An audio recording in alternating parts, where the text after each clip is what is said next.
ஸ்கேமில் நம்ம போன பார்ட் எதோட முடிஞ்சதுன்னா போலீஸ் அப்புறம் ஜான் ஒரு டெட் எண்டில் இருக்கும்போது ஜானோட ஃப்ரெண்ட் எடுத்த அந்த ஃபோட்டோ, அந்த அக்ஷய் சுரேஷ் அப்புறம் அவங்களோட காரோட ஃபோட்டோவை எடுத்ததை பயன்படுத்தி போலீஸ் வந்து அக்ஷய் சுரேஷோட உண்மையான வீடு எது, உண்மையான லொக்கேஷன் எது, அந்த கார் வாங்கி எத்தனை மாதம் இஎம்ஐ கட்டுறாங்க, அந்த கார் யார் பேரில் இருக்குது அவ்வளோத்தையும் கண்டுபிடிச்சு ஜான் கிட்ட கொடுக்காங்க. ஸோ ஜானுக்கு வந்து நம்ம பணம் திரும்ப கிடச்சிடும்ன்ற ஒரு மிகப்பெரிய நம்பிக்கை இருக்குது. அந்த நம்பிக்கையோட ஜான் அப்புறம் ஜானோட ஃப்ரெண்ட் 3 பேரும் திரும்ப காரை எடுத்துக்கிட்டு அக்ஷய் சுரேஷோட வீட்டை நோக்கி பயணம் செய்ய ஆரம்பிக்காங்க. ஆனால் இதில் வந்து போகும்போதே ஜானுக்கும் சரி போலீஸ்க்கு சரி அவங்க ஃப்ரெண்ட்ஸ்க்கு எல்லாருக்குமே ஒரு பயம் இருக்குது. ஒருவேளை இந்த ட்ரெஸ்ஸாட்டு உண்மையாக இருக்குமா, எல்லாத்தையும் ஃபேக் பண்ணுற மாதிரி இவன் ஏமாற்றி தான் அந்த காரையும் வாங்கியிருக்கானா அப்படின்னு சொல்லி அந்த கார் ஷோரூமுக்கு ஃபோன் அடித்து கேட்கும்போது, சார் நாங்கள் எல்லாமே செக் பண்ணி தான் லோன் கொடுத்தோம், எல்லாமே கரெக்டாக தான் சார் இருக்குது, இதுதான் அவங்களோட அட்ரஸ் அப்படின்னு சொல்லி அந்த கார் கம்பெனி சொல்கிறாங்க.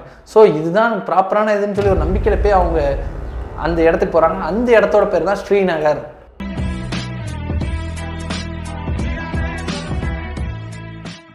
பார்த்தீங்கன்னா ஜான் அக்ஷய் சுரேஷை மீட் பண்ண இடத்துலேருந்து ரொம்ப பக்கத்தில் இருக்குது. அந்த காஃபி ஷாப்புக்கும் ஜான் வந்து அதாவது அக்ஷய் சுரேஷை ஃபஸ்ட் டைம் மீட் பண்ணாப்புல ஒரு காஃபி ஷாப்பில், அந்த காஃபி ஷாப்புக்கும் இந்த ஸ்ரீநகருக்கும் வெறும் 3 கிலோமீட்டர் டிஸ்டன்ஸ் தான் இருக்குது.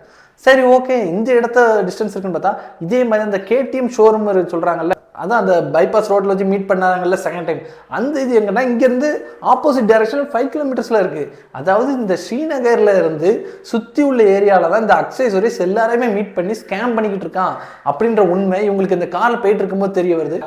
அந்த ஸ்ரீநகருக்கு ஜான் அப்புறம் போலீஸ் அப்புறம் அவங்க ஃப்ரெண்ட்ஸ் வந்து சேர்றாங்க. அந்த இடத்த மொத்தமாக தேட ஆரம்பிக்காங்க. அந்த கார் கம்பெனிலேருந்து கொடுத்த அட்ரஸை வச்சு அவங்க தேடி ஸ்ரீநகரில் உள்ள தெருக்களில் நடந்தே தேட ஆரம்பிக்காங்க. ஏன்னா அந்த தெருக்களில் கார்கள்லாம் போயிட்டு வர்றதுக்கு அந்தளவுக்கு ஒரு வசதி இல்லை. அது எல்லாமே ஒரு ஒத்தையடி பாதை, அந்த மாதிரி கார் போகலாம். சப்போஸ் ஆப்போசிட்லேருந்து யார் வந்தாலும் கார் வந்து வெயிட் பண்ணி அப்படி மூவ் பண்ணுற மாதிரி ஒரு ரஷ்ஷான இடமா தான் இருக்குது. ஸோ இவங்கெல்லாம் நடந்தே தேட ஆரம்பிக்காங்க. அப்படி தேடிக்கிட்டு இருக்கும்போது ஜானோட ஃப்ரெண்ட் வந்து அக்ஷய் சுரேஷோட அந்த காரை பார்த்துறான். அந்த கார் நம்பர் பார்த்தா எக்ஸாக்டாக இவர் ஃபோட்டோ எடுத்த அதே நம்பர் தான், அதே கார் தான். ஸோ இந்த கார் இருக்கிற வீட்டை அப்படி பார்த்தா அந்த வீட்டு அட்ரஸ் எல்லாமே கரெக்டாக இருக்குது. ஆனால் இதில் தான் அவங்க எல்லாரும் எதிர்பார்க்காத ஒரு பெரிய அதிர்ச்சி காத்துட்டு இருந்துச்சு. அந்த வீடு அந்த வீடை பூட்டி போட்டு வச்சுருக்காங்க. ஸோ போலீஸ் வந்து என்ன சொல்கிறாருன்னா, இவங்க வந்து காரை விட்டுட்டு வேற எங்கேயோ போயிட்டாங்க, அப்ஸ்காண்ட் ஆகிறதுக்கு நிறைய வாய்ப்பு இருக்குது. ஏன்னா இவ்வளோ பெரிய அமௌண்ட்டை கொள்ளையடிச்சிருக்காங்க. ஸோ அப்ஸ்காண்ட் ஆகிறதுக்கு நிறைய வாய்ப்பு இருக்குது. இந்நேரம் அவங்க பெங்களூருக்கு வெளியே தான் இருப்பாங்க. நம்ம வந்து இதை வந்து லீகலாக மூவ் பண்ணிடுவோம், போலீஸ் ஸ்டேஷனில் போய் நீங்கள் கம்ப்ளைண்ட் கொடுங்க, அடுத்த அஃபிஷியலாக நானும் ஆக்ஷன் எடுக்கேன், இவனை சும்மா விடக்கூடாது அப்படின்னு சொல்லி போலீஸ் அட்வைஸ் பண்ணுறாரு. பட் ஜானுக்கு வந்து இது வந்து பிடிக்கல. ஜானுக்கு வந்து நம்மளை ஒருத்தன் ஏமாத்திட்டான்.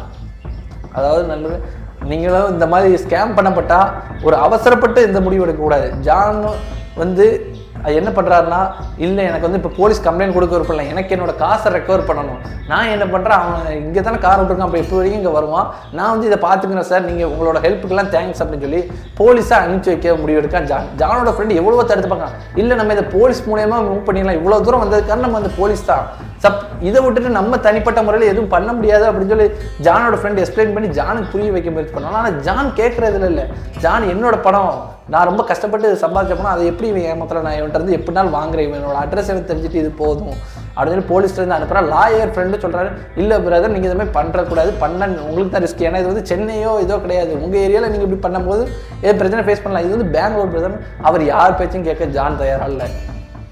ஜான் தன்னோட சென்னையில் இருக்கிற ஃப்ரெண்ட்ஸுக்கு ஃபோன் அடிச்சு, என்ன இந்த மாதிரி ஒருத்தர் ஸ்கேம் பண்ணிட்டாங்க, இங்கே இருக்காங்க அப்படின்னு சொல்லி, அதாவது சென்னையில் ஒரு இதாக சுற்றுவாங்கல்ல கேங்ஸ்டர்ஸ், அந்த மாதிரி சுற்றுவாங்க, நாரவடி அப்படின்னு சொல்லி சொல்கிற மாதிரி ஃபோன் அடித்து அவங்கள இங்கே கூப்பிட்டோன்னே அவங்களாம் அங்கேருந்து பெங்களூர் கிளம்பி வந்துடுறாங்க. அப்புறம் ஜான் அவங்களோட ஃப்ரெண்ட்ஸ், இதில் வந்து ஜான் கூட ஃபஸ்ட்டுலேருந்து இருந்த 2 பேர் பார்த்தீங்கன்னா ஜீவா, இவருக்கு வந்து இதில் எந்த விருப்பமும் இல்லை, என்ன இது இப்படி பண்ணால் எப்படி வரும் அப்படின்னு சொல்லி அவர் வந்து எந்த ஒரு ரியாக்ஷனும் கொடுக்கல. யோசிச்சு பாருங்கள், இந்த ஜீவாவால் தான் இவருக்கு வந்து அந்த ஃபோட்டோ கிடச்சிது. டெட் எண்ட்லேருந்து அன்றைக்கி அவர் வீடு கண்டுபிடிக்கிற வரைக்கும் ஜீவா இருந்துச்சு. கடைசியில் இந்த ஜீவாவோட பிளானை ஜான் கேட்குறதா இல்லை, ஜான் தன்னோட ஏமாந்த படத்தை ரெக்கவர் பண்ணணும், இவனுக்கு ஒரு நல்ல பாடத்தை போட்டணும்னு சொல்லி ஜான் அவன் ஃப்ரெண்டுகிட்ட கேட்கான். அந்த ஸ்ரீநகர் நியர்பையில் உள்ள ஏரியாவில், நியர்பைனா ஸ்ரீநகர்லேருந்து ஒரு 10 கிலோமீட்டர் தள்ளி உள்ள ஏரியாவில் ஒரு கேங்ஸ்டர் இருக்கார்.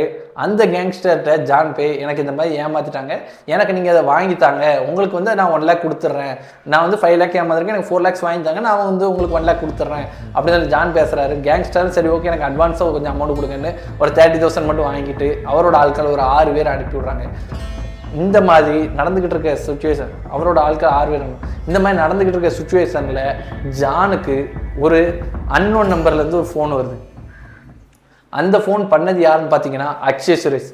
இதை பார்த்த ஜானுக்கும் சரி, ஜானோட ஃப்ரெண்ட்ஸ்க்கும் சரி, எல்லாருக்குமே ரொம்ப பெரிய சர்ப்ரைஸ் ஆகுது. எதுக்கு இந்த நேரம் நமக்கு எப்படி கால் பண்ணுறான், எதுக்கு ஒரு அன்னோன் நம்பர்லேருந்து கால் பண்ணுறான் அப்படின்னு சொல்லி அவன்கிட்ட எடுத்து பேசும்போது, ப்ரோ இந்த மாதிரி என்னோட செல் வந்து மிஸ் ஆகிடுச்சு, அதனால தான் ஃபோன் பண்ண முடியல, நீங்கள் எதுவும் தப்பாக நினச்சிக்கிறாங்க ப்ரோ, நம்ம வந்து இதை செட்டில்மெண்ட் முடிச்சுக்கலாம், என் ஃப்ரெண்ட் வந்து வந்துட்டானா, அவன் வந்து நீங்கள் திரும்ப போனால் எதுவும் தப்பாக நினச்சிருவீங்க, நீங்கள் வேறு அங்கே பிரச்சனை பண்ணிட்டு இருந்தீங்க ஹோட்டலில், அதனால வந்து உங்களை மீட் பண்ண முடியல, நீங்கள் எதுவும் தப்பாக நினச்சிக்கிறாங்க, நம்ம திரும்ப மீட் பண்ணலாம், எல்லாத்தையும் சால்வ் அவுட் பண்ணிக்கலாம் ப்ரோ அப்படின்றான்.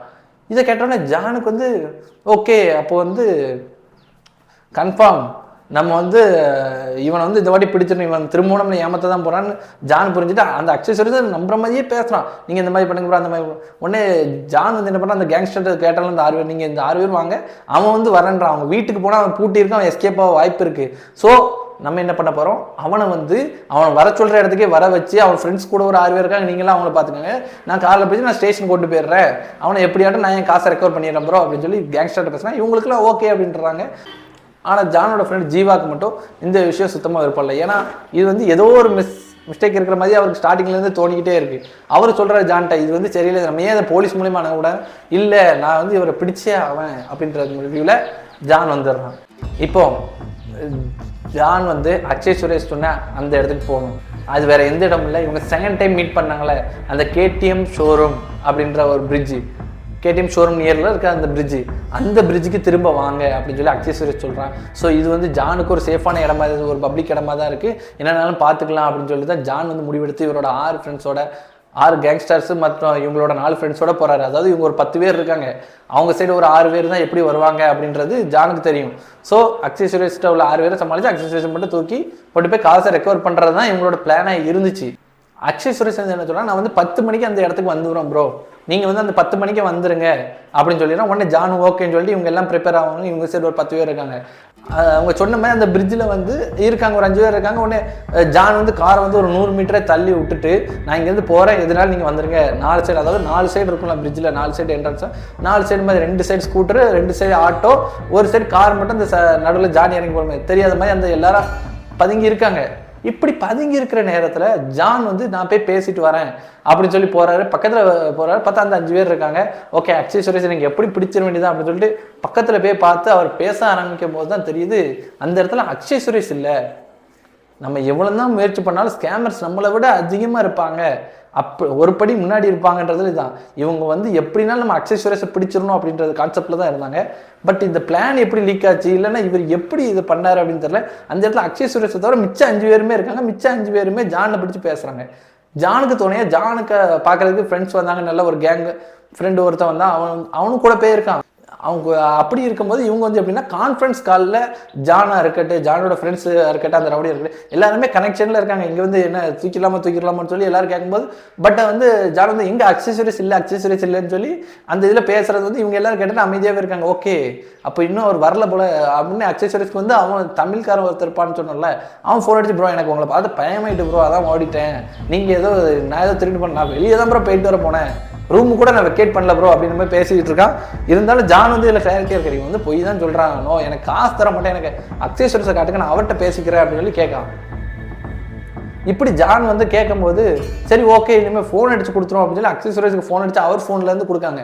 அவர் ஃபோன்லேருந்து கொடுத்தோன்னே ப்ரோ என்ன ப்ரோ நீங்கள் எனக்கு புது நம்பர்லேருந்து கால் பண்ணிங்க, அந்த நம்பருக்கு போட்டாலும் சுவிச் ஆஃப் தான் வருது அப்படின்னு சொல்லி கேட்கும்போது, இல்லை ப்ரோ நான் அந்த நம்பரே இன்னொருத்தட்டு தான் வாங்கி போட்டேன் ப்ரோ, சாரி ப்ரோ, இவர் செல்லேருந்து என்கிட்ட பேசிடுங்க ப்ரோ, நானே செல் இல்லாமல் அடுத்தாள்கிட்ட மாற்றுறேன், எனக்கு வந்து செல்லு தொலைஞ்சதுனால உங்களுக்கு போர்ட்டல் அது இதுன்னு பண்ணி எல்லாம் மாற்ற முடியல ப்ரோ, என்ன புரிஞ்சுக்கங்க அப்படின்னு சொல்லி பேசுகிறான். ஆனால் அக்ஷய் சுரேஷ் வந்து இப்படி பேசிக்கிட்டு இருக்க அதே நேரத்தில் இவங்க சொன்னாங்களே அந்த கார்கிட்ட 2 ஸ்கூட்டி பாஸ் ஆகுது. அந்த கார் மூவ் பண்ண முடியாத மாதிரி, அதாவது ஜானோட ஃப்ரெண்ட்ஸ் இருக்கிற கார் மூவ் பண்ண முடியாத மாதிரி முன்னாடி ஒரு கார் பின்னாடி ஒரு கார் வருது. அந்த காரை ஒட்டி இன்னொரு பைக் வந்து நிற்கிக்காது, அந்த காரை மூவே பண்ண முடியாது அப்படின்ற மாதிரி வந்து நிற்கி. உடனே இந்த காரில் உள்ளவங்கெல்லாம் அலர்ட் பண்ணுறாங்க ஜான்கிட்ட, இல்லை இதில் ஏதோ மாதிரி இருக்குது, ஒரு 3-4 வண்டியில் வந்து காரை வழிமறிச்சிட்டாங்க அப்படின்னு சொன்னாங்க. இந்த ஆட்டோ சைடு பார்த்தா ஆட்டோ கிட்டையும் ஒரு 2-3 பசங்க வட்டம் போட்டுக்கிட்டே இருக்காங்க, என்ன ஆட்டோ இது அப்படின்னு. ஒரு ஆட்டோ டிரைவர்கிட்ட போய் யார் நீங்கள் இங்கே இந்த ஏரியாவில் இருக்கீங்க, இந்த ஏரியாவில் பார்த்தது இல்லையா அப்படின்னு சொல்லி ஸ்கூட்டியில் வந்தவங்க பேசியிருக்காங்க. இன்னொரு ஆட்டோ கிட்ட அப்படி ஸ்லோவாக வட்டம் போட்டுக்கிட்டே இருக்காங்க, அவங்களும் போன காரை வச்சுக்கிட்டே இருக்காங்க. அதாவது ஒவ்வொரு ஸ்கூட்டியில் 2 பேர் பின்னாடி. உங்களுக்கு ஞாபகம் இருக்கான்னு நீங்கள் வந்து நல்லா யோசிச்சு பாருங்கள். ஃபஸ்ட்டு இந்த தமிழ்காரன் இவங்களை மீட் பண்ண வந்த அந்த காஃபி ஷாப்பில் நம்பர் பிளேட் இல்லாத ஒரு ஸ்கூட்டியில் வந்தான். ரெண்டாவது இவங்களை ஒரு மீட் பண்ண சொல்லி ஒரு பொட்டல் கார்டு கூப்பிட்டாங்கன்னு ஃபர்ஸ்ட் லொக்கேஷன் அனுப்பி இந்த லொக்கேஷன் வாங்கன்னு சொல்லி அந்த இடத்துலயும் ஒரு 2 பசங்க ஸ்கூட்டியில் சுற்றினாங்க. ஆனால் அதே மாதிரி இதில் சுமார் 10 ஸ்கூட்டியில் சுற்றிக்கிட்டு இருக்காங்க. அதாவது 10 ஸ்கூட்டி 2 கார் அந்த காரை சுற்றி இருக்கு. மொத்தமாக அக்ஷய் சுரேஷ் தான் ஜானை தூக்கியிருக்காங்க.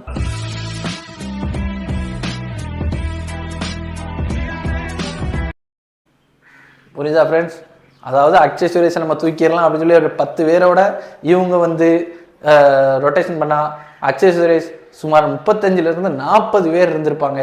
அதாவது ஜான்ஸ் சொல்றது தான் 35 to 40 பேர் சுத்தமாக சரௌண்ட் பண்ணாங்க. அதாவது பிரிட்ஜில் ஏற்றத்தில் இருக்கிறதுல இவங்கன்னா பிரிட்ஜில் இருந்து தாண்டி போக முடியாமல் ஸ்கூட்டியில் ரோட்டை வச்சு வழி மறைச்சு நின்றுருக்காங்க ஒரு 5 ஸ்கூட்டியில். இதை பார்த்த உடனே அந்த லோக்கல் கேங்ஸ்டர்ஸ்க்கே பயமாயிட்டு ஆள் ஃபோட்டோவை பார்த்தா இவ்வளோ சாதாரணமாக இருந்தால் இவன் என்னென்னா இவ்வளோ பண்ணுறான், இப்போ கரெக்டாக அந்த ஸ்மார்ட்டுக்கு வரல, இவன் எப்படி இவ்வளோ ஸ்மார்ட்டாக இருக்கான், இவ்வளோ மூவ்ஸ் எப்படி இவன் அட்வான்ஸாக யோசிக்கிறான் அப்படின்னு சொல்லி அந்த கேங்ஸ்டர்ஸே பதறாங்க. இந்த நேரம் ஜானுக்குமே வருது. ஜான்ட்டே என்ன சொல்கிறாங்க, எங்களுக்கு காசை கொடுங்க, நீங்கள் காசை போட்டு விடுங்க, நான் உங்களுக்கு தந்துடும். அப்புறம் அதான் 5 லட்சம் கொடுத்துட்டேனே ப்ரோ அப்படின்னு சொல்லி கேட்டால், இல்லை எங்களுக்கு இன்னொரு 3 லட்சம் கொடுங்க, உங்களுக்கு ரவுண்டாக நான் தரேன், 3 லட்சம் கொடுங்க அப்படின்னு சொல்லி போர்ஸ் பண்ணுறாங்க. ஏன்னா 3 லட்சம் இருக்குன்னு சொல்லி அக்ஷய் சுரேஷ் ஜான் நடுவில் சொல்லியிருப்பாப்ல, என்கிட்ட காசு இருக்கு ப்ரோ, அதில் ஒன்றும் பிரச்சனை இல்லை, நான் இவ்வளோ நாள் தரேன், நேரில் பார்க்கும்போது தரேன்னு சொன்னதுனால தான் இவ்வளோ பெரிய பிளானே அக்ஷய் சுரேஷ் போட்டு. அதாவது அவருக்கு தெரியுது அக்ஷய் சுரேஷ்க்கு நம்ம கிட்ட கொஞ்சம் கொஞ்சமாக நெருங்குறாங்கன்னு தெரியுது. இருந்தாலும் அவன் ஓடலை. போலீஸ் என்ன சொன்னார், இந்த மாதிரி ஒரு ஸ்கேம் பண்ண அவங்க நேரம் ஸ்டேட்டை விட்டே ஓடிப்பாங்கன்னாரு. அவன் ஓடலை. இவங்ககிட்ட காசு இருக்குது, இன்னும் இருக்குது, என்ன நடந்தாலும் பார்த்துக்கலாம் அப்படின்னு சொல்லி அந்த 3 லட்சத்தை பிடுங்கிறதுக்காக இவ்வளோ பெரிய செட் போட்டு ஏற்பாடு பண்ணி அக்ஷய் சுரேஷ் வச்சுட்டு வரேன்னு சொல்லியிருக்கான். அந்த இடத்துக்கு அவனும் வரல. இப்போ ஜான் மிகப்பெரிய லாக் கையில் கேஷோட இருக்காரு. இப்போ ஜான் அதை எடுத்து கொடுத்துட்டாருன்னா அவருக்கு அந்த பணம் ஜான் என்ன பண்ணுறதுன்னு தெரியாமல் இப்படி இருக்காரு. அந்த கேங்ஸ்டர்ஸ்லாம் சொல்லிட்டாங்க, இதுக்கப்புறம் நம்ம எதுவுமே பண்ண முடியாது, நீங்கள் இங்கேருந்து தப்பிக்கணும்னா காசை கொடுத்து தான் ஆகணும் அப்படின்னு கேங்ஸ்டர்ஸும் சொல்கிறாங்க. இவங்க ஃப்ரெண்ட்ஸுக்கும் இங்கே ரொம்ப ஆபத்தாக இருக்குது. ஏன்னா காரில் காரை லாக் பண்ணியிருக்காங்க, ஆட்டோ லாக் பண்ணி எப்படி நம்ம காசு கொடுத்தாலாட்டு விடுவாங்களா, இல்லைன்னா காசு கொடுத்தாலும் விட மாட்டாங்களா அப்படின்ற பயத்தில் போயிட்டாங்க எல்லாரும்.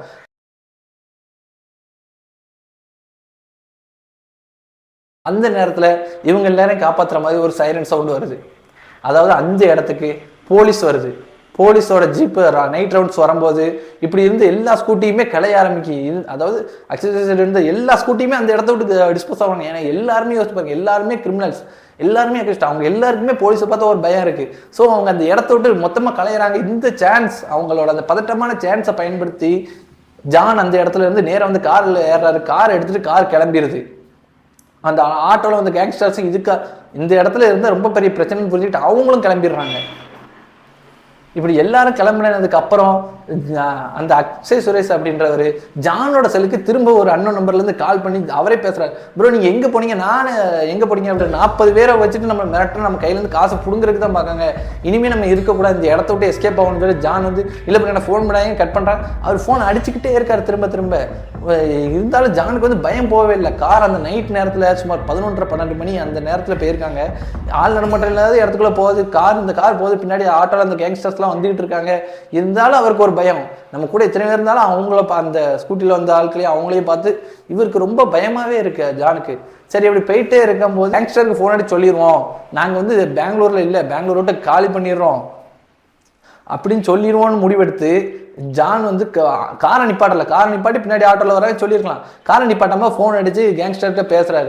பிரதர் எங்கே இருக்கீங்க, நீங்கள் இது எனக்கு ரொம்ப பெரிய பயமாயிடுச்சு பிரதர், இனிமேல் எனக்கு இந்த காசு வேண்டாம், என்கிட்ட இருக்கிற காசை நான் காப்பாற்றிக்கிறேன், உங்களுக்கு தர வேண்டிய செட்டில்மெண்ட் எவ்வளோ ப்ரோ, அதை நான் போட்டுறேன், எனக்கு பாதி வேலை முடிஞ்சிட்டு நான் உங்களுக்கு 50,000 30 கொடுத்துட்டு ஒரு 20 கொடுத்துட்றேன் அப்படின்னு சொல்லி பேசுகிறாங்க. ஓகே ப்ரோ போட்டுருங்க அப்படின்னு சொல்கிறேன். ஓகே ப்ரோ நீங்கள் பின்னாடியே வர வேண்டிய அவசியம் இல்லை, எனக்கு அந்த கேங்ஸ்டர் அவரையும் தெரியும், நம்ம ஃப்ரெண்டோட ஃப்ரெண்டு தான், அதாவது இந்த பெங்களூரில் பார்த்தாங்கன்னாங்களே ஒரு கேங்ஸ்டர், அவர் ஜானோட ஃப்ரெண்டோட ஃப்ரெண்டாக தான் இருக்கார், நான் அவர்கிட்ட கொடுத்தனால கொடுத்துருவோம் ப்ரோ, நீங்கள் ஏன் பின்னாடி வந்துட்டு இருக்கீங்கன்னு சொல்லி கேட்காரு ஜான். சரி, ஆனால் அப்போ தான் ஒரு விஷயத்தை நோட் பண்ணுறாரு கேங்ஸ்டர், நாங்கள் எங்கே ப்ரோ உங்கள் பின்னாடி வரோம், நாங்கள் அப்போதே கிளம்பி எங்களோட ஏரியாவுக்கு வந்துட்டோம், நீங்கள் என்ன ப்ரோ நாங்கள் உங்கள் பின்னாடி வரோம்னு சொல்கிறீங்க அப்படின்னு கேட்காரு. யோசிச்சு பாருங்க ஃப்ரெண்ட்ஸ், பெங்களூரில் நம்ம பின்னாடி வர்றது நம்மளோட கேங்கு தான், ஆட்டோ தான் அப்படின்னு நினச்சா அந்த கேங்கில் வர்றதே அக்ஷய் சுரேஷ் அப்படின்றவரோட ஆட்கள் அவங்க ஆட்டோ வச்சு இந்த காரை சேஸ் பண்ணி வந்துகிட்டு இருக்காங்க. இது தெரியாமே நம்ம கேங் தான் வருது, ஸ்லோவே காரை ஓட்டிகிட்டே இருந்திருக்காங்க.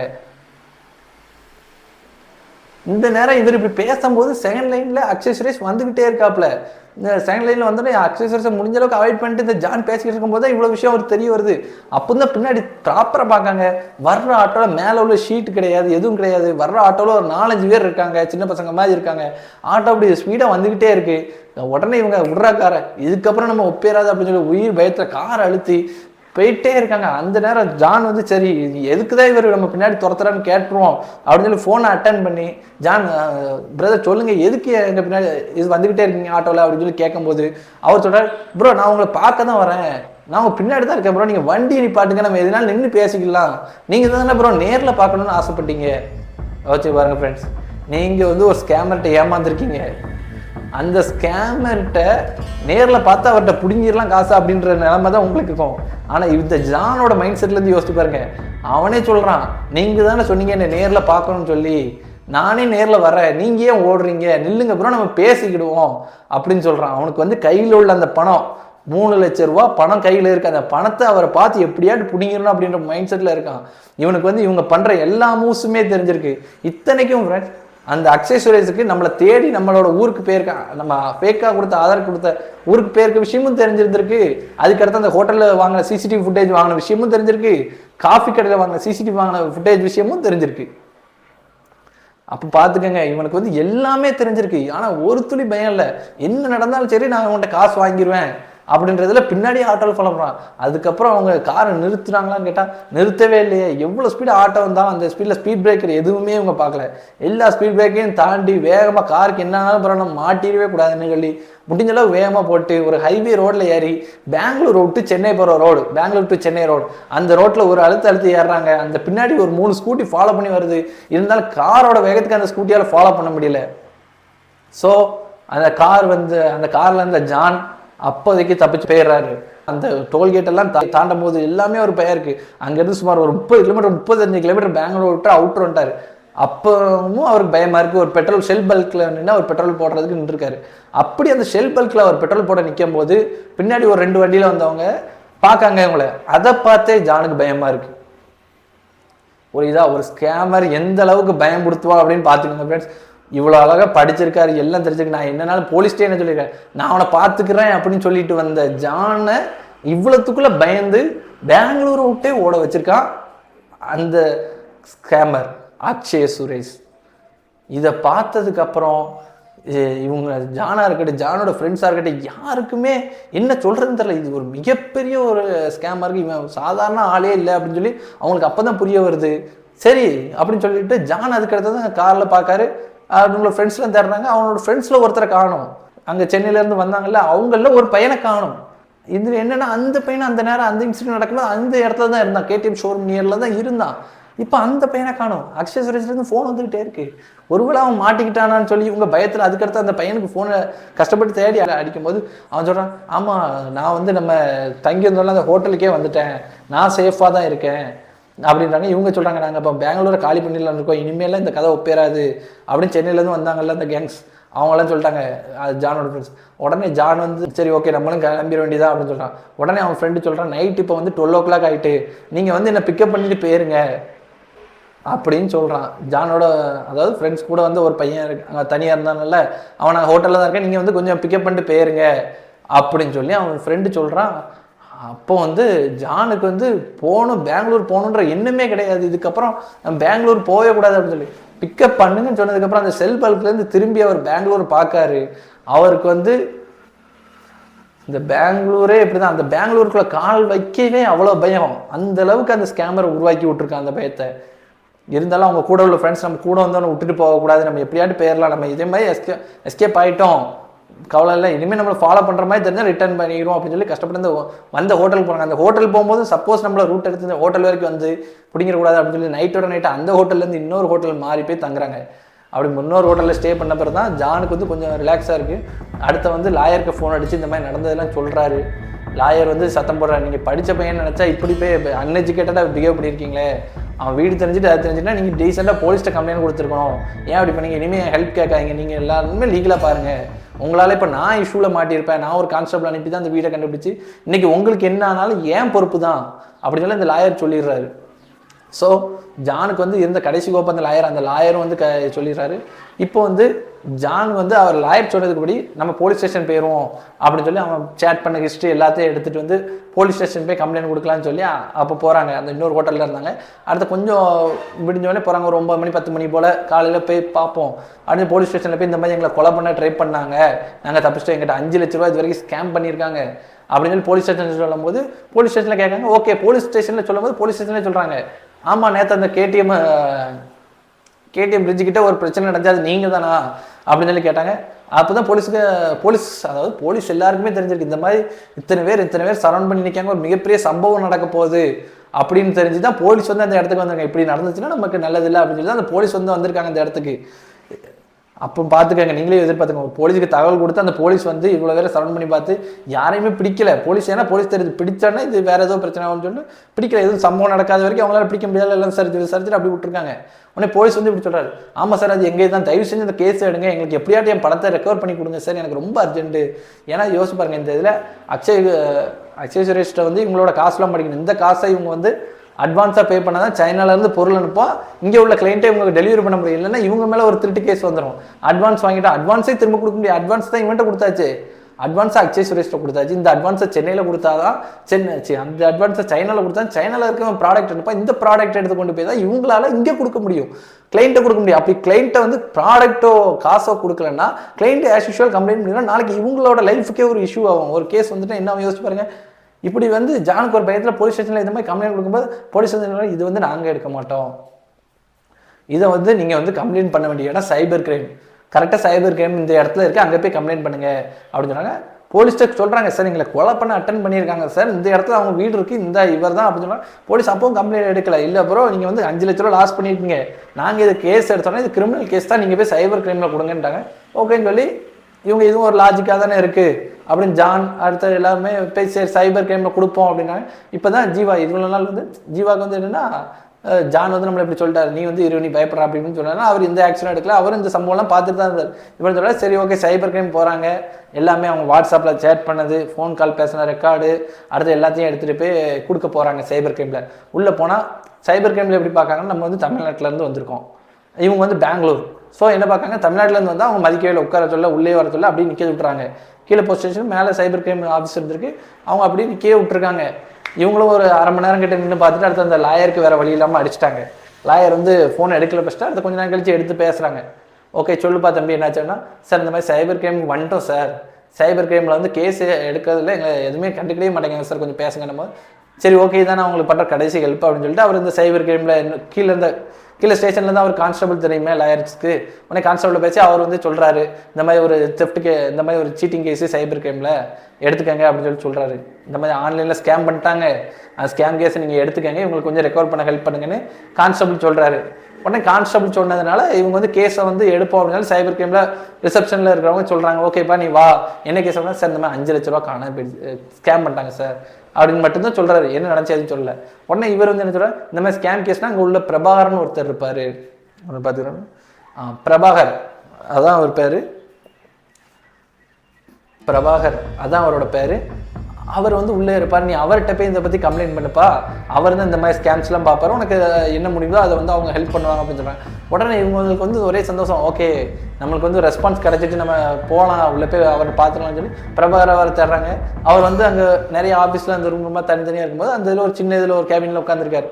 அந்த பிரபாகர் அவரோட கேபினுக்கு போய் இவங்க வந்து சொல்கிறாங்க, சார் இந்த மாதிரி எங்களை தெஃப்ட் போயிடு சார் அப்படின்னு சொல்லி சொல்கிறாங்க. உடனே எங்கேருந்து வரீங்க, தமிழ்நாடு சார் அப்படின்றாங்க. உடனே அவர் ஒரு 7 நம்பர் தான் சிரிக்காரு, தமிழ்நாட்டிலேருந்து தெஃப்ட் இங்கே வந்து என்னப்பா இது இப்படி ஏமாறுறீங்களா, நீ என்ன படிச்சிருக்க, இன்ஜினியரிங் படிச்சிருக்கேன் சார் அப்படின்னா. அப்போது ஓகே எல்லோரும் சிரிக்காங்க, ஆஃபீஸில் உள்ளவங்களாம் ஓகே இப்படி ஏமாந்துட்டா அப்படின்னு சிரிச்சுக்கிட்டே இருக்காங்க. ஓகே என்ன ஆச்சு அப்படின்னா, சார் 5 லட்ச ரூபா காணாமல் போயிட்டு அப்படின்போது அப்பவும் அவங்க சிரிச்சுக்கிட்டு தான் இருக்காங்க. என்னடா இவ்வளோ பெரிய அமௌண்ட் காணாமல் போயிட்டோம்னா யாருமே சீரியஸாக இல்லை, எல்லாருமே சிரிச்சுக்கிட்டே கேட்காங்கன்னும் போது ஜானுக்கும் சரி ஜீவா அவர் ஃப்ரெண்டு எல்லாருக்குமே அப்படி ஷாக்காக இருக்குது. 3 பேர் நிற்காங்க, அவங்களுக்கு ஷாக்காக இருக்குது. எதுக்கிட்ட இவங்க அது பாட்டுக்கு சிரிச்சுக்கிட்டே இருக்காங்க அப்படின்னு சொல்லிட்டு அடுத்து அந்த ஃபைலை கொடுக்காங்க. வாட்ஸ்அப்லலாம் பேசுறது ஒரு ஜெராக்ஸ் எடுத்து வச்சுருக்காங்க, அதை கொடுக்காங்க, ஃபைலை கொடுக்காங்க. ஆமாம் யார் திருநா, அவன் பேர் தெரியுமா, தெரியும் சார், என்னது சுரேஷ் அப்படின்னு சொல்லியிருக்காரு. அப்போ தான் அந்த பிரபாகரன் அவரோட முகத்தில் ஒரு ஷாக் வருது இந்த பேரை கேட்டதும். தம்பி என்ன பேர் சொன்னீங்க அப்படின்னா, சார் சுரேஷ் சார், முழு நேம் அக்ஷய் சுரேஷ் அப்படின்னு சொல்கிறாங்க. உடனே அவர் மிகப்பெரிய ஷாக், அந்த ஆஃபீஸில் உள்ள எல்லாருமே ஷாக். உடனே அவர் எந்திரிச்சிட்டு வாட் அப்படின்னு சொல்லி எந்திரிச்சிட்டு, இந்த ஃபைலை என்கிட்ட ஏன் கொண்டு வந்து கொடுக்கீங்க அப்படின்னு சொல்லி அவர் கோவப்படுறாரு. யாரு? பிரபாகரன்றது அந்த சைபர் கிரைமில் உள்ள போலீஸ். அவர் வந்து கோவப்படுறாரு, இந்த ஃபைலை ஏன் ஏன்ட்ட கொண்டு வந்து கொடுத்தீங்கன்னு. அவர் ஷாக், அவர் அதிர்ச்சி. இவர் பணம் காணாமல் போச்சுன்னு போது அதிர்ச்சி அடையில, என்னை கொலை பண்ண ட்ரை பண்ணாங்கன்னு போது அதிர்ச்சி இல்லை. இந்த பேர் அக்ஷய் சுரேஷ் அப்படின்ற ஒரு பேரை கேட்டு அந்த ஸ்டேஷனே அமைதியாகுது. சைபர் கிரைமில் உள்ள எல்லாருமே ஷாக் ஆகுறாங்க. இந்த மாதிரி ஒரு கேஸ் ஃபைல் இருக்குது, இது இவன்ட்ட வந்துட்டு இந்த கேஸை வாங்கின உடனே அந்த பிரபாகரன் டக்குன்னு அந்த இதை வாங்கிட்டு உள்ள ரிசப்ஷன்ல இருந்து அனுப்பியிருப்பாங்கல்ல, பிரபாகரனை போய் பாருங்க, அவர் போய் சத்தம் போட்டிருக்காரு, இந்த கேஸை எதுக்கு என் தலையில கெட்ட பாக்கீங்க, உங்களுக்கு என்ன தெரியுது அப்படின்னு ரொம்ப கோமா அக்ரஷன்ல அந்த பெங்காலில் பேசியிருக்காங்க. ஆனால் இவங்களுக்கு புரியுது அப்படின்னா இவன் வேற யாரோ ஒரு பெரிய கை போல. இந்த அக்ஷய் சுரேஷ்ன்றவன் இவன் பேரை சொன்னா சைபர் கிரைம் இன்ஸ்பெக்டர் எல்லாருமே ஷாக் ஆகுறாங்க. இவர் வந்து ரிசப்ஷனிஸ்ட்டை இப்படி போட்டு திட்டுறாரு அப்படின்போது இவங்களை வந்து வழக்கம் போல நீங்கள் வந்து வெயிட் பண்ணுங்க அப்படின்னு சொல்லிட்டு அவர் அந்த ஃபைலை மொத்தத்தையும் அவர் கையில் கொடுத்துட்டு வெயிட் பண்ணுங்கன்ட்டு போயிட்டாரு. திரும்ப ஜான் இவங்கெல்லாம் பார்க்கங்க, ஸ்டேஷனில் என்ன தான் நடக்குது, ஒருத்த பேரை தானே சொன்னோம், நம்மளை ஸ்டேஷனை விட்டே வெளியே நிற்க சொல்கிறாங்க அப்படின்னு சொல்லி ஜான் கிளாஸாக திரும்பவும் அந்த லாயருக்கு அடித்து பேசுகிறாரு. திரும்ப அந்த இதில் வந்து கான்ஸ்டபிள்கிட்ட மேலே உள்ள சைபர் கிரைம் ஆஃபீஸில் உள்ள இன்ஸ்பெக்டர் நம்பரை வாங்கி, மெயினான இன்ஸ்பெக்டர் இருப்பாங்களா ஆஃபீஸர், அவங்க நம்பரை வாங்கி அந்த லாயரும் ஹெல்ப் பண்ணுறாரு. சரி தம்பி நான் பேசுகிறேன், இது வந்து ரொம்ப பெரிய இஷ்யூவாக இருக்கும் போல் அப்படின்னு சொல்லிட்டு அந்த இன்ஸ்பெக்டர்கிட்ட பேசிட்டு, இன்ஸ்பெக்டர்கிட்ட வந்து சார் இந்த மாதிரி நம்ம ஃப்ரெண்ட்ஸ் வந்து வந்திருக்காங்க, இந்த மாதிரி ஒரு ஸ்கேம் ஆகிடுச்சு சார், அது என்னன்னு மட்டும் கேளுங்க, கொஞ்சம் அந்த ஃபைலை மட்டும் மூவ் பண்ண பாருங்க சார் அப்படின்னு சொல்லி லாயர் ரெக்வஸ்ட்டாக கேட்டிருக்காரு. ஏன்னா அவர் வந்து ஹையர் ஆஃபீஸர், அந்த சைபர் கிரைம் இதுலேயே ஹையர் ஆஃபீஸர்கிட்ட இந்த லாயர் பேசி உங்களுக்கு அரேஞ்ச் பண்ணி கொடுக்காங்க மீட்டிங். சரி ஓகேன்னு ஜான் போகிறாங்க. அப்போ அந்த ஆஃபீஸில் உள்ள யாருமே இவங்களை பார்த்து சிரிக்கலை, ஒரு மாதிரி அமைதியாக இருந்து எல்லாரும் இவங்க போகிறத பார்க்காங்க. அந்த ஆஃபீஸ் ரூமுக்குள்ள அந்த ஆஃபீஸர் வர்றதுக்கு ஒரு 1/2 hour ஆயிருக்கு. இவ்வளோ உட்காந்ததுன்னு ஃபஸ்ட்டு மீட் பண்ணுறதுக்கு இவங்களை கூப்பிட்றாங்க. இந்த மாதிரி தமிழ்நாட்டிலேருந்து வந்திருப்பாங்க, அவங்கள வர சொல்லுன்னும் போது அவங்க ஒருத்தர் பியூன் வந்து சொல்கிறான், வந்துடுறாங்க.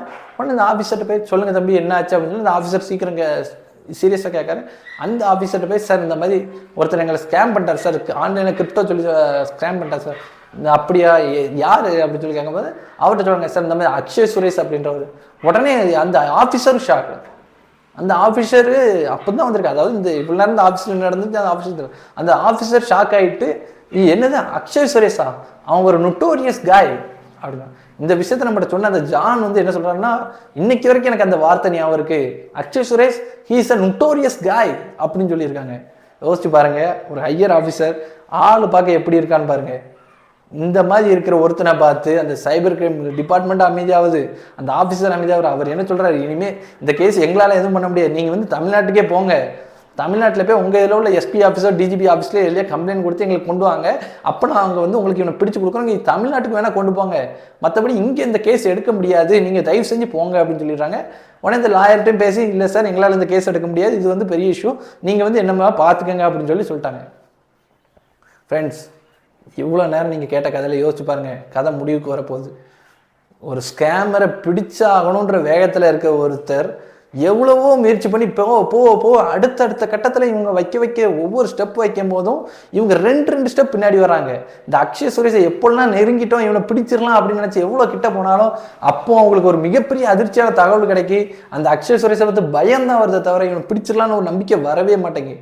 அதுக்கடுத்த ஜான் வந்து அவரோட முயற்சியெல்லாம் கைவிட்டுட்டு திரும்ப அவரோட ஹோட்டலுக்கே போயிடுறாரு. அவரோட ஃப்ரெண்ட்ஸ் எல்லாம் இருக்காங்க.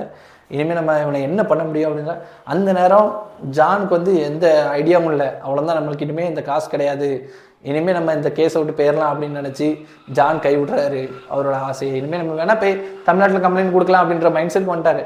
அந்த நேரம் ஜானோட ஃப்ரெண்டு ஜீவா அவர் வந்து அவருக்கு இது ஒரு க்யூரியஸாக இருக்குது, என்னடா இவ்வளோ நாள் இவனை நம்மளும் ஒரு ஸ்கேம் பண்ணுறோம், ஒரு ஆதார் கார்டை மாற்றி கொடுத்துருக்கான், வந்து பார்த்தா சைபர் கிரைம் ஆஃபீஸ்லேயே அவன் பயப்படுறான், அப்போ யார் தான் இவன்ற ஒரு இது எக்ஸ்பெக்டேஷன் இருக்குது. உடனே அவனை பற்றி என்ன பண்ணலாம் அப்படின்னு சொல்லி எல்லாரும் யோசிச்சுட்டு தேடிக்கிட்டு இருக்கும்போது அந்த ஜீவா என்ன பண்ணுறான்னா, ட்விட்டர் அப்படி ஒரு பக்கம் இருக்குல்ல, எக்ஸ் வலைத்தளத்தை முந்தி ட்விட்டர், இவங்க இதெல்லாம் நடந்தது வந்து 2003 2004 அந்த நியூ இயர் டைமில் நடக்குது. ட்விட்டர் அப்படின்ற ஆப்பில் வந்து இவர் வந்து போய் சர்ச் பண்ணுறாரு, சும்மா இந்த மாதிரி கிரிப்டோ ஃப்ராடு அப்படின்னு சொல்லி போடுறாரு. எதுவும் இல்லை, அக்ஷய் சுரேஷ் கிரிப்டோ ஃப்ராட் அப்படின்னு சொல்லி போட்டால் உள்ள என்ன வந்திருக்கு அப்படின்றத நீங்களே பாருங்க.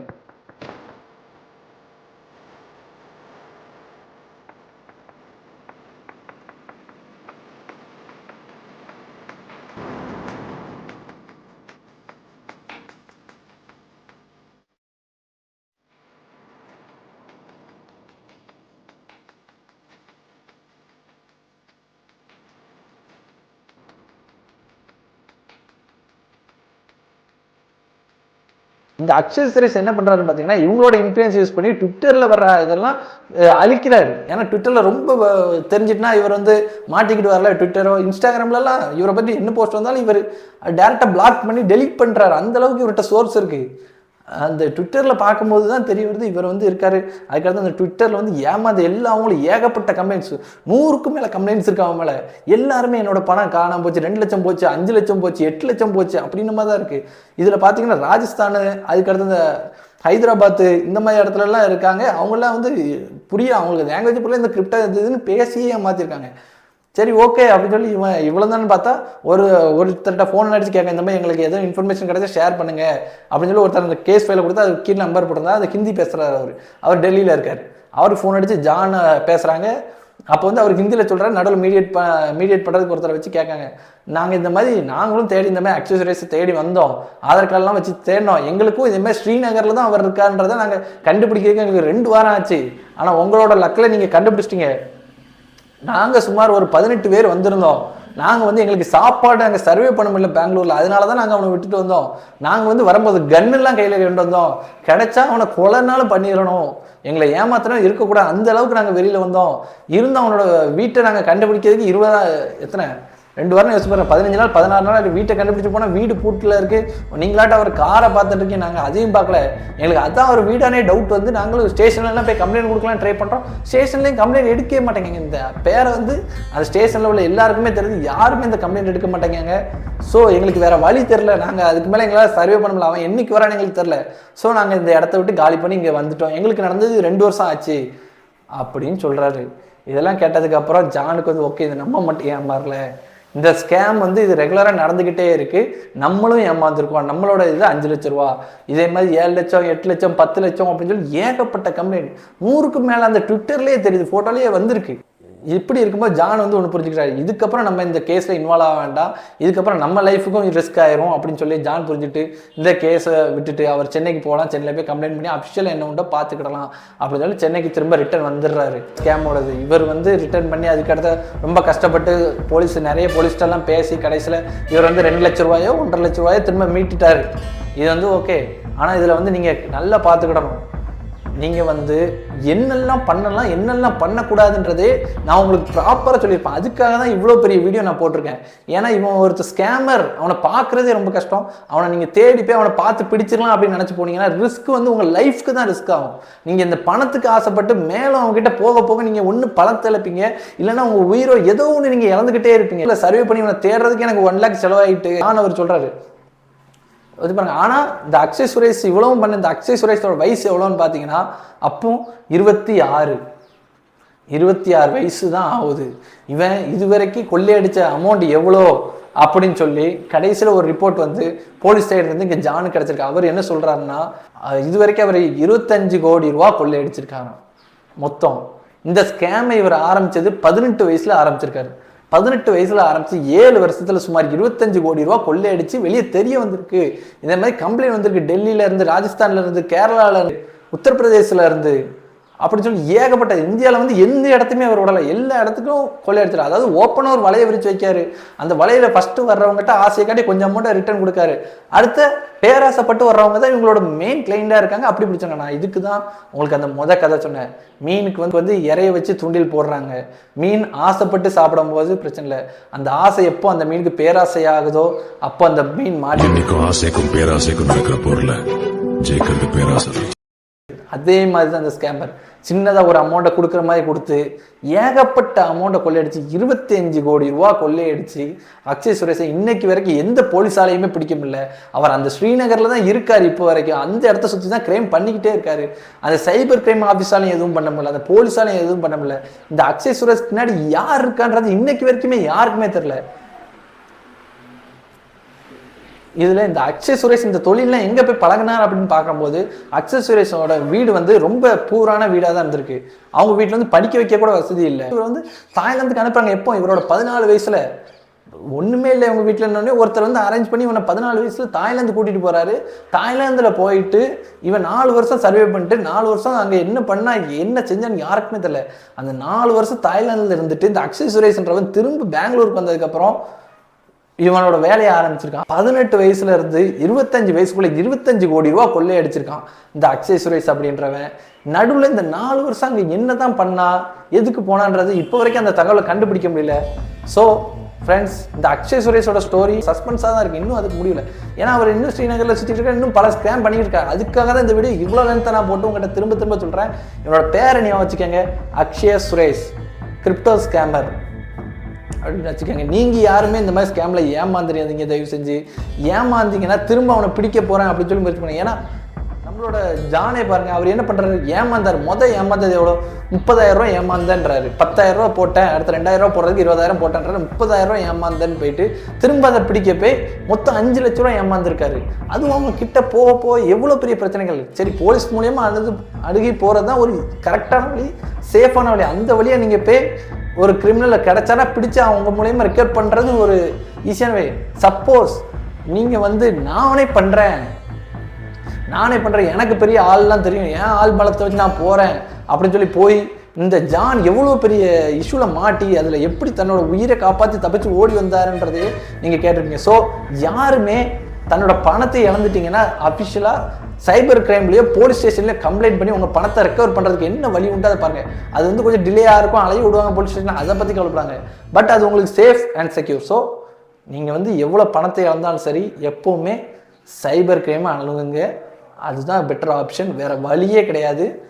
ஓகே ஃப்ரெண்ட்ஸ், இந்த வீடியோவை பார்த்துட்டு இருக்கேன். நீங்கள் இதே மாதிரி எதுவும் ஸ்கேமில் மாட்டிடக்கூடாதுன்றதுக்காக இந்த வீடியோ மாட்டியிருந்தீங்க அப்படின்னா அடுத்து என்ன பண்ணணுன்றதை நான் இந்த வீடியோவில் சொல்லியிருக்கேன். நீங்கள் அதை பார்த்துக்கங்க. இந்த வீடியோவை நீங்கள் உங்கள் ஃப்ரெண்ட்ஸ் அண்ட் ஃபேமிலிக்கு ஷேர் பண்ணுங்கள். அந்த ஷேர் பண்ணுறது மூலிமா அவங்க இதே மாதிரி ஸ்கேமில் எதுலேயும் மாட்டியிருந்தா தப்பிக்கிறது எப்படி, இல்லைன்னா ஸ்கேமில் மாட்டாமல் இருக்கிறது எப்படின்றது தெரிஞ்சுக்கிடுவாங்க. Thank you bye. இனிமேல் அடுத்ததில் ஒரு நல்ல ஒரு ஸ்கேம் இதை பற்றி பேசுவோம். நீங்கள் இதோட சப்போர்ட் பண்ணுறது மூலமாக தான் நான் அடுத்தடுத்த வீடியோஸ் போட முடியும். தேங்க்ஸ் ஃபார் வாட்சிங். See you, bye.